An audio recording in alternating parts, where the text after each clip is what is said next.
রাত এখন প্রায় 12টা। সারাদিন সংসারের হাজারটা কাজের পর বাচ্চাকে ঘুম পাড়ানোর পর এখন নিজের জন্য কিছু করা। এই ফ্রিজের পেছনটাতে কিছু একটা ওয়াল হ্যাঙ্গিং বানাবো ভাবছি, তাই ওগুলোর আসর পেতেই বসে গেছি। আর বানাতে বানাতে ভাবছি আজকে হলো মে ডে, মানে 1 মে শ্রমিক দিবস। এই দিনটাতে নাকি 8 ঘন্টা কাজের দাবিতে আন্দোলন হয়, আর আমার সারাটা দিন কেটে গেল কাজ করতে করতে।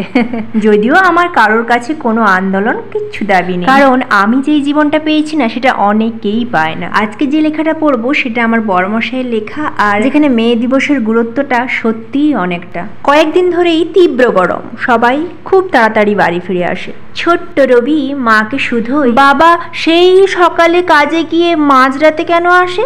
হাসি মুখে মা বলে দেন, হয়তো তোর বাবার মালিক কর্মচারীদের একটু বেশিই ভালোবাসে। একটু পরে রবি বলল, মাস্টার মশাইরাও তো আর আসবে না, স্কুলে ছুটি পড়ে গেছে প্রচণ্ড গরম বলে। কিন্তু বাবাকে কেন ছুটি দিচ্ছে না? আচ্ছা, বাবা কি অন্য দলে? পাশের বাড়ি রোহিতের বাবা এসি গাড়িতে অফিস যায়, বাবাকে সঙ্গে নেয় না কেন? আগে তো বাবা বাইকে যেতেন, এত রোদে সাইকেলে অফিস যান কেন?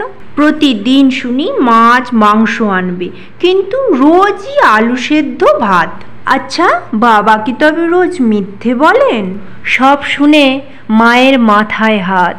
একটু শান্ত, একটু গম্ভীর, একটু ছলো ছলো চোখে মা বললেন, চুপ করবি না মার খাবি? শুধু পাকা পাকা কথা না? নিষ্পাপ মনের ছোট্ট রবি চুপ করে গেল, কিন্তু মায়ের বুকে অনেক ব্যথা।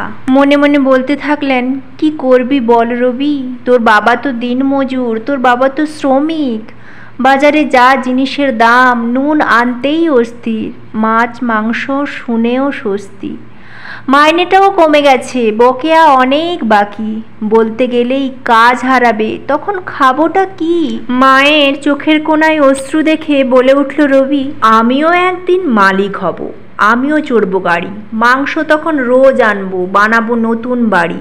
মায়ের মুখে ফুটলো হাসি, বলল, খাবি আয়, কলমি শাকের ভাজা করেছি, বেলা যে বয়ে যায়। আজকে কিন্তু বাবা অফিসে যায়নি, আজকে বাবার ছুটি। মনে রবির গভীর প্রশ্ন, আজকে জুটবে তো মালিকের ঘরে রুটি? এই লেখাটা, বলাটা আর কাজটা কেমন হলো জানিও।